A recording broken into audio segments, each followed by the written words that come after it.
ప్రియులారా, దేవుని వాక్యం చదువుకుందాం. మత్తయి సువార్త 8వ అధ్యాయము. మత్తయి సువార్త 8వ అధ్యాయము 18వ వచనం నుండి చదువుకుందాం. యేసు తన యొద్దనున్న జనసమూహమును చూచి అద్దరికి వెళ్ళవలెనని ఆజ్ఞాపించెను. అంతటా ఒక శాస్త్రి వచ్చి బోధకుడా, నీవెక్కడికి వెళ్ళినను నీ వెంట వచ్చేదనని ఆయనతో చెప్పెను. అందుకు యేసు చాలము.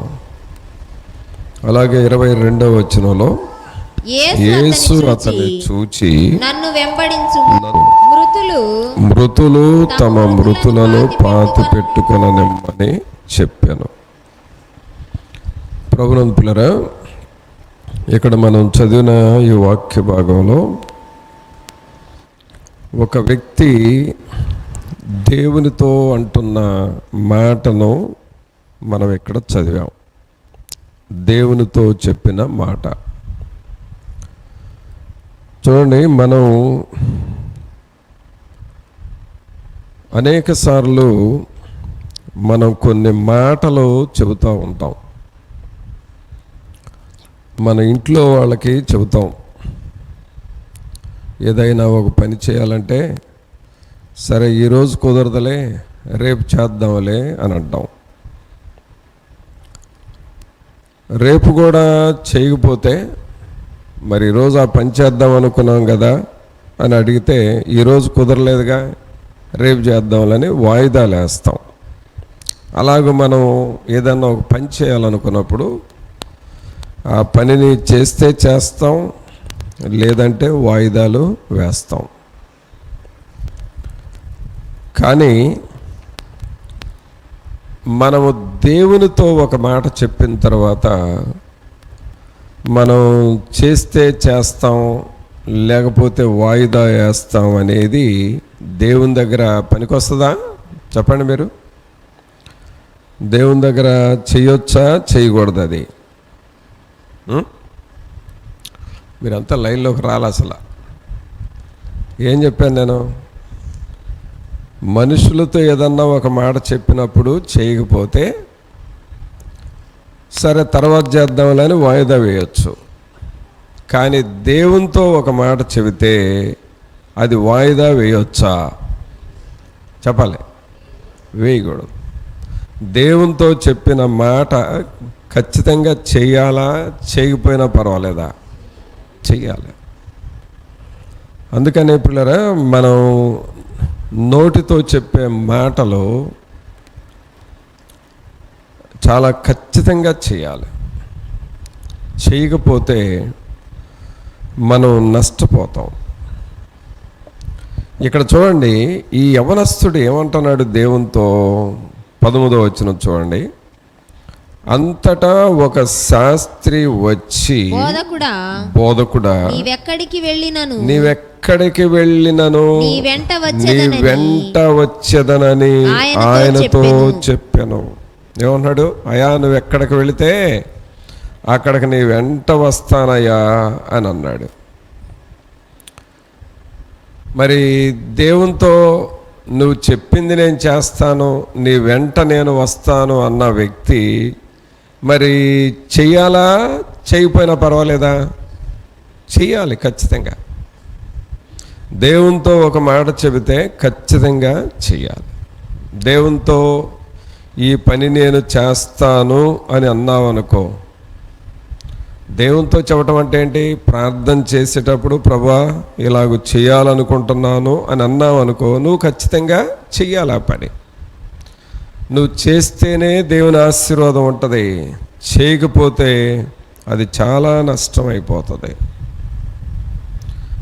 అందుకనే దేవుని వాక్యంలో ఏముందంటే, నీవు దేవుని దగ్గర ప్రమాణం చేసి, లేక ఒప్పుకొని నువ్వు వెనక్కి వెళ్ళకూడదు.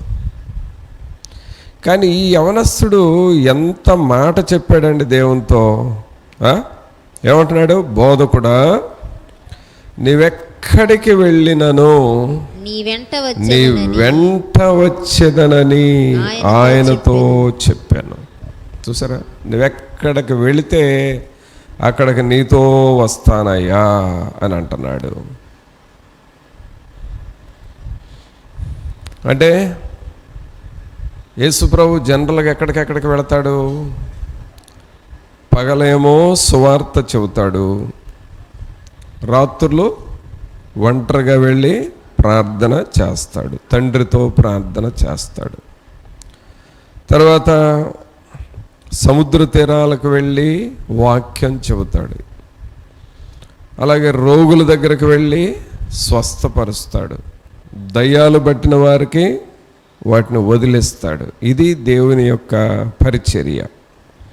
ఇప్పుడు ఈ యవనస్తుడు ఏమన్నాడు? ఈ శాస్త్రి అనే యవనస్తుడు, నువ్వెక్కడికి వెళితే అక్కడికి నేను వస్తాను అని అంటున్నాడు. ప్రియులారా, దేవునికి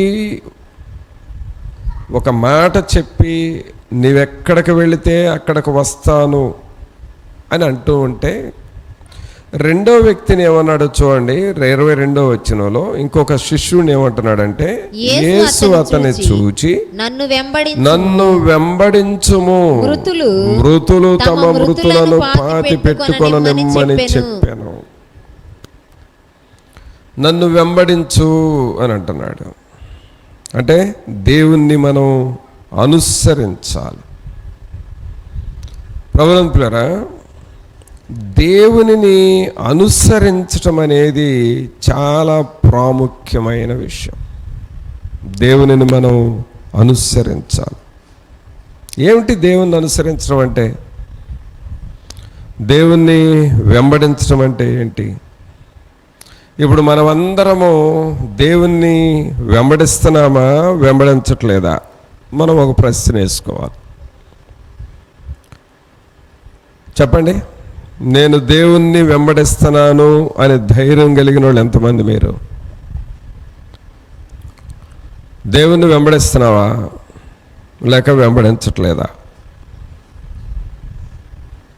ఈ యవనస్తుడు ఏమన్నాడు?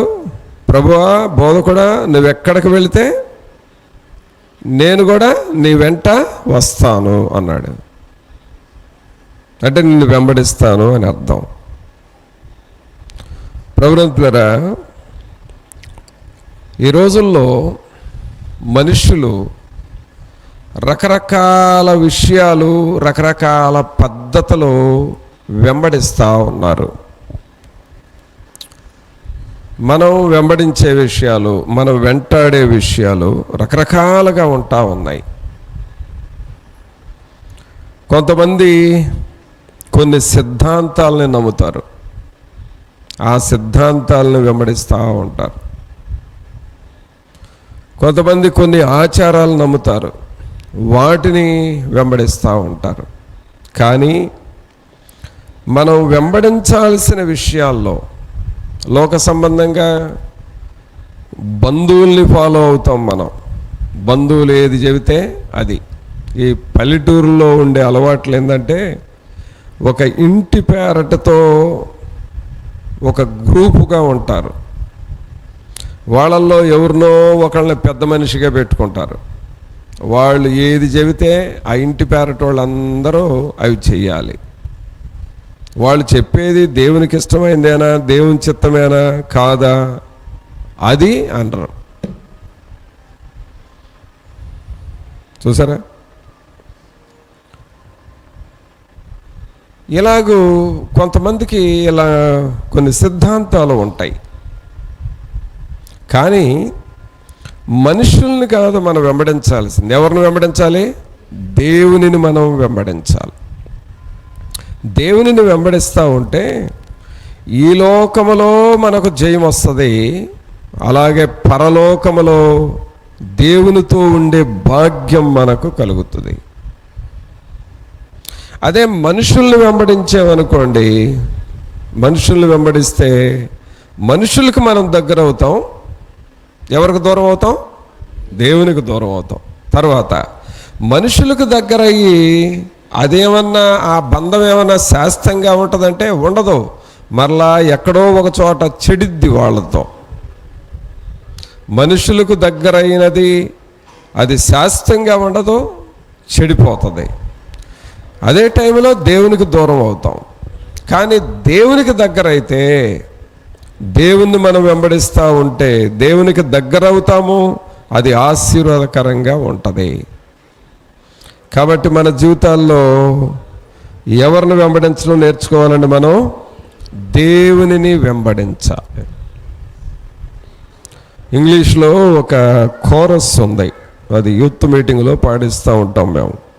అదేంటంటే, follow Jesus, I will follow Jesus, anywhere he leads me I will follow. Follow Jesus, I will follow Jesus. Anywhere he leads me, I will go. అంటే అర్థం ఏంటి? నా దేవుణ్ణి నేను వెంబడిస్తాను, నా దేవుని నేను వెంబడిస్తాను. ఆయన ఎక్కడికి నడిపిస్తే అక్కడికి నేను నడుస్తాను, వెంబడిస్తాను అని అర్థం. పిల్లరా, మన జీవితాల్లో దేవుణ్ణి వెంబడించడం అంటే ఏంటి అసలు? మీకు తెలిసిన నాలెడ్జి దేవుని వెంబడించడం అంటే ఏంటి చెప్పండి? ఏం చేస్తే మనం దేవుణ్ణి వెంబడిస్తున్నామని అర్థము చెప్పండి. మీకు తెలిసింది చెప్పండి. దేవుని వెంబడించడం అంటే ఏంటి? ప్రతి ఆదివారము దేవుని సన్నిధికి వెళ్ళాలి అనేది మన తీర్మానం. వెళ్ళాలా వద్దా? వీలైతే ఎగరగొట్టచ్చా? ఎగరగొట్టడానికి అవకాశం లేదు. 10 ఆజ్ఞల్లో ఒక ఆజ్ఞ ఏంటి? ఆదివారము విశ్రాంతి దినము, ఆ దినాన్ని నువ్వు పరిశుద్ధంగా ఆచరించుకోవాలి. కాబట్టి నువ్వు ఖచ్చితంగా ఆరాధనలో ఉండాలి, దేవుని వాక్యాన్ని వినాలి, దేవుణ్ణి ఆరాధన చేయాలి. కాబట్టి ఆదివారం ప్రార్థనకు వెళ్ళటం అనేది దేవుని వెంబడించడమా కాదా? అవునా కాదా? అవును, దేవుని వెంబడించడం కిందే వస్తుంది. అయితే అదొక్కటే చాలా అనంటే, దేవుని వెంబడించడం అనేది పిల్లరా ఒక ఆదివారం ప్రార్థనకు వెళితేనే చాలదు. ప్రతిరోజు నువ్వు దేవుని దగ్గర ప్రార్థించే వ్యక్తిగా ఉండాలి. నన్ను వెంబడించుము అని చెప్పాడు ప్రభు. ఆ శాస్త్రి అనే యవనస్తుడేమో, అయ్యా నువ్వు ఎక్కడికి వెళితే అక్కడికి నేను నీ వెంట వస్తాను అని అన్నాడు. ఏంటి దీని అర్థం అనంటే, దేవుని వెంబడించడం అంటే మనకు తెలిసిన నాలెడ్జ్లో ప్రతి ఆదివారం ప్రార్థనకి వెళ్ళటం. ఎక్కడికి వెళ్ళటం అండి? ప్రతి ఆదివారం ప్రార్థనకి వెళ్ళటం, అది వెంబడించడం. కానీ అదొక్కటే చాలదు.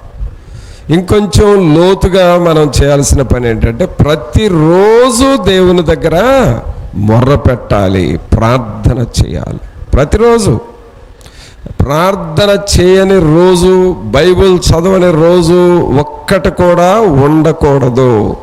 ప్రతిరోజు మోకాళ్ళ మీద ఉండాలి, ప్రతిరోజు నువ్వు ప్రార్థన చేయాలి, ప్రతి దినము దేవునిని స్తుతించుకోవాలి. ఇది దేవుణ్ణి వెంబడించడం. అయితే ఈ మాత్రం చాలా అనంటే, దేవుణ్ణి వెంబడించడంలో రకరకాల స్టేజీలు ఉన్నాయండి, రకరకాల స్థాయిలు ఉన్నాయి. కొంతమంది ఆదివారం మాత్రమే ప్రార్థనకు వెళ్ళి తృప్తి పడతారు, దేవుని దగ్గరికి వెళ్ళొచ్చావులే అనుకుంటారు, అది చాలదు. అలాగే కొంతమంది ఉదయం కొంచెంసేపు ప్రార్థన చేసుకొని, పర్వాలేదులే ప్రార్థన చేసుకున్నాం, మనం ప్రార్థన మారలేదు కదా, చేశాం కదా అని తృప్తి పడతారు, అది మాత్రమే చాలదు. ఇంకా దేవుని వెంబడించడం అంటే ఏమిటి అని అంటే చూడండి, దేవుని వాక్యంలో యోహాను సువార్త 8వ అధ్యాయము,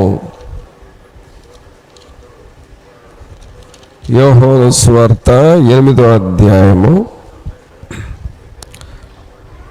12వ వచనం చూడండి. యోహాను సువార్త 8:12. మరలా యేసు నేను లోకమునకు వెలుగును, నన్ను వెంబడించువాడు చీకటిలో నడువక జీవపు వెలుగు కలిగి ఉండునని వారితో చెప్పాను. ఈ మాట అందరం చదువుతామా? బైబిల్ చదవటం వచ్చిన వాళ్ళందరూ చదవండి. మరలా యేసు నేను లోకమునకు వెలుగును, నన్ను వెంబడించువాడు చీకటిలో నడువక జీవపు వెలుగు కలిగి ఉండునని వారితో చెప్పెను. జీవపు వెలుగు కలిగి ఉండునని వారితో చెప్పెను. పిల్లరా గమనించండి, ఇక్కడ మనం చదివిన ఈ వాక్య భాగం ఏంటి? నేను లోకమునకు వెలుగును, నన్ను వెంబడించువాడు చీకటిలో నడువక జీవపు వెలుగు కలిగి ఉండునని వారితో చెప్పాను. గమనించండి, దేవుణ్ణి వెంబడించడం అంటే ఏంటంటే చీకటిలో నడువక. దేనిలో నడవకూడదండి? చీకటిలో నడవకూడదు. చీకట్లో నడవటం ఏంటి? చీకట్లో నడిచిన వాళ్ళందరూ చేతులు ఎత్తండి. చీకట్లో నడిచిన వాళ్ళు. మీరు ఎప్పుడు చీకట్లో నడవలేదా? మరి వింతగా చెబుతున్నారే, అబద్ధాలు బాగా చెబుతారన్నమాట మీరు. చీకట్లో నడవలేదు ఎప్పుడు? చీకట్లో ఎన్నిసార్లు నడిచామండి మనం. సడన్గా వెళతా ఉన్నావు, కరెంటు పోయింది, మరి ఏం చేస్తా? కరెంట్ వచ్చిందాక ఆడే కూర్చుంటావా? ఏం చేస్తా? నడిచిపోవా? కాబట్టి చీకట్లో అందరం నడిచిపోతామండి. అందరం చీకట్లో నడిచిన వాళ్ళమే. ఆ చీకట్లో మరి రకరకాల పరిస్థితులు, ఎదురు దెబ్బలు తగిలి ఉండొచ్చు, లేకపోతే చీకట్లో జనరల్గా దయ్యాలు వచ్చినాయి అని ఊహించుకొని దడుచుకొని ఉండొచ్చు. ఇవన్నీ కామన్గా జరిగే విషయాలే. చీకటి అనగానే ఏదో ఊహించుకొని దడుచుకుంటారు, ఏదో ఊహించుకొని దడుచుకుంటారు. కొంతమందికి అయితే ఇంట్లో ఉన్నా సరే, ఒంటరిగా ఇంట్లో ఉన్నా, ఇంట్లో ఎవరో ఉన్నారు అని భయపడుతూ ఉంటారు. లేకపోతే ఈ లోపలుంటే బయట ఎవరో ఉన్నారు అని భయపడతారు. ఈ మధ్య నా దగ్గరకు ఒక కేసు వచ్చింది. ఏంటి ఆ కేసు అంటే, అయ్యా ప్రార్థన చేయండి అయ్యా అని అన్నారు. ఆ ముఖం ఎలా అయిపోయిందంటే శోధనతో, దాదాపు కొన్ని నెలల నుండి శోధనతో బాగా పీక్కుపోయారు. శోధనతో నిద్రాహారాలు లేకుండా పీక్కుపోయారు. ఏంటి ఆ శోధన చెప్పేదా? వీళ్ళ ఇంట్లో కూర్చుంటే అదిగా గోడంత దూరంలో ఎవరో వాళ్ళతో మాట్లాడుతున్నట్టుగా అనిపిస్తుందంట.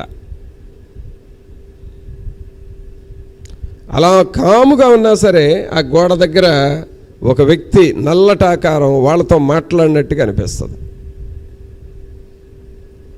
తర్వాత ఆ మాటలు విని విని విని భయపడిపోయి, అమ్మో ఎవరో వచ్చారని చెప్పి ఈ గదిలో నుండి ఇంకొక గదిలోకి వెళితే ఆ గదిలో ఆ గోడ దగ్గర నుండి మాట్లాడినట్టుగా ఉంటుంది. ఇక్కడ లాభం లేదని చెప్పి బయటికి వెళితే కొంచెం సేపట్లో ఆ దగ్గరలో ఎక్కడో ఒక చోట ఉండి మాట్లాడినట్టుగా ఉంటుంది. వీళ్ళు ఎక్కడికి పోతే ఆ దురాత్మ వాళ్ళతో మాట్లాడుతూ ఉంది. దీన్ని తప్పించుకోవాలంటే ఏం చేయాలో అర్థం కాక జనాల్లోకి పోయి కూర్చున్నా జనాల్లోకి కూడా వచ్చి మాట్లాడుతూ ఉంది. ఇప్పుడు ఇంట్లో మాట్లాడుతూ బయటికి వెళితే మాట్లాడుతుంది, రోడ్డు మీదకి వెళితే మాట్లాడుతుంది, పొలం వెళ్ళి కూర్చుంటే మాట్లాడుతూ ఉంది. ఈ చీకటి ఇలా మాట్లాడుతుంటే టెన్షన్ ఎక్కువైపోయి నెమ్మది లేకుండా అయిపోయారు. పడుకుంటే పడుకోలేదు, వెంటనే ఆ మంచం ప్రక్కనే ఉండి మాట్లాడుతూ ఉంటుంది. ఇదొక పెద్ద చెర, ఇదొక పెద్ద శోధన, ఇదొక పెద్ద బాధ అయిపోయింది. ప్రశాంతంగా పండుకుంటే ఏ కిటికీ దగ్గర సైతాన్ మాట్లాడుతూ ఉంటుంది. తను చదువుకునే అమ్మాయి, స్టూడెంట్, అన్నా చదవటం నా వల్ల కావట్లేదు, పుస్తకం చదువుదామన్నా కూడా అది ఆ ఫ్యాన్ అంత దూరంలో ఉండి అది మాట్లాడుతూ ఉంటే నా చదువు మీద మనసు పోతుంది అని చెప్పి చాలా శోధన అయిపోయింది. సార్ నేను దగ్గరికి పిలిచి తనతో మాట్లాడుతూ ఉన్నా. నేను మాట్లాడేటప్పుడు ఇప్పుడు నీతో ఏమన్నా మాట్లాడుతుందా చెక్ చేసుకో అన్నా. అంటే నేను అప్పటికి ఇంకా ప్రార్థన చేయలేదు.